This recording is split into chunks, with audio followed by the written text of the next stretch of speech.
From Keene in the Shire, the Liberty Media capital of the world, this is Daryl W. Perry, host of FPP Radio News for Monday, October 9th, 2017. Silver is trading at $16.91 per ounce. Gold is valued at $1,282 per ounce. Bitcoin is trading at 4.2 cents, and the average price of Bitcoin is $4,599. Antiwar.com reports locals are reporting heavy airstrikes carried out by Russian and Syrian warplanes in the eastern Deir ez-Zor province that have left at least 79 civilians dead and an unknown number of others wounded over the last 48 hours. The strikes killed 50 in the Al-Ashara and Hajan districts along the Euphrates River. Other attacks were reported along the river, with Russia saying they'd killed at least 120 the Islamic State fighters and allies in the province in a pair of attacks. The attacks that killed combatants were centered around Al-Mayadin and Al-Bukamal, where 80 people and 40 people were killed respectively. The Bukamal incidents were extremely close to the Hajan district, so it's not totally clear if there isn't some overlap. This has been a recurring problem in anti-the Islamic State pushes by all factions, as the reliance on heavy air support to displace the Islamic State from populated areas tends to boil down to pounding residential areas and killing large numbers of innocent bystanders.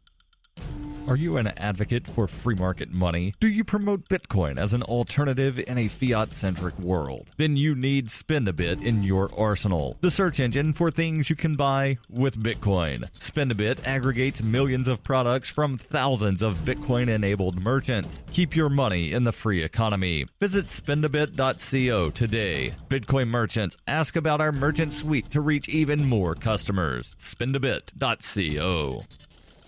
UPI reports the U.S. Embassy in Turkey announced Sunday that it has suspended all non-immigrant visa services to Turkish citizens, effective immediately. The embassy said in a statement, recent events have forced the United States government to reassess the commitment of the government of Turkey to the security of U.S. mission facilities and personnel. In response, the Turkish government suspended visas for Americans using much the same language used by the U.S. Embassy. The visa spat comes after Turkish officials arrested a U.S. consulate worker in Istanbul last week on suspicion of being involved with a U.S.-backed Turkish cleric who has been accused of orchestrating a failed coup last year. After the arrest was made, the U.S. Embassy in Turkey said it was deeply disturbed by the action, as well as leaks from government sources seemingly aimed at trying the employee in the media rather than in a court of law. The U.S. Embassy also said the allegations against the employee were baseless and anonymous.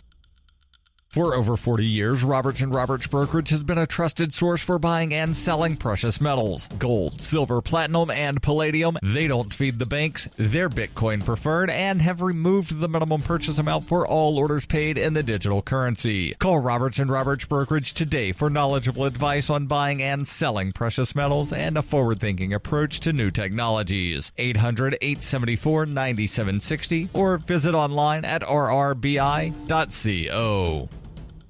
Reuters reports the FBI on Sunday started returning thousands of purses, phones, and other property left behind by concertgoers in Las Vegas fleeing a deadly mass shooting as the Red Cross stepped up efforts to reach those traumatized by the October 1st massacre. Investigators still lack a clear reason why Stephen Paddock unleashed a torrent of gunfire into a crowd of 22,000 at the Route 91 Harvest Country Music Festival. The suspect shot himself to death before the police stormed his 32nd floor suite in the Mandalay Bay Casino and Resort high above the concert venue. Unlike many other perpetrators of deadly mass shootings, Paddock did not leave a suicide note, a manifesto, recordings, or messages on social media pointing to an intent. To honor the victims on Sunday night, marquee lights along the Las Vegas Strip were dimmed for 11 minutes from 10:05 until 10:16 p.m., the exact time and duration of the gunfire 1 week prior. On Sunday, teams of counselors fanned out across the city, attending church services and gathering at a family assistance center set up at the Las Vegas Convention Center as the Red Cross set out to find those in need of comfort. Spiritual and legal advisors were also available. The process of returning items left behind by those who fled in chaos could take weeks, according to authorities. Because there were so many phones, backpacks, lawn chairs, and other items left behind,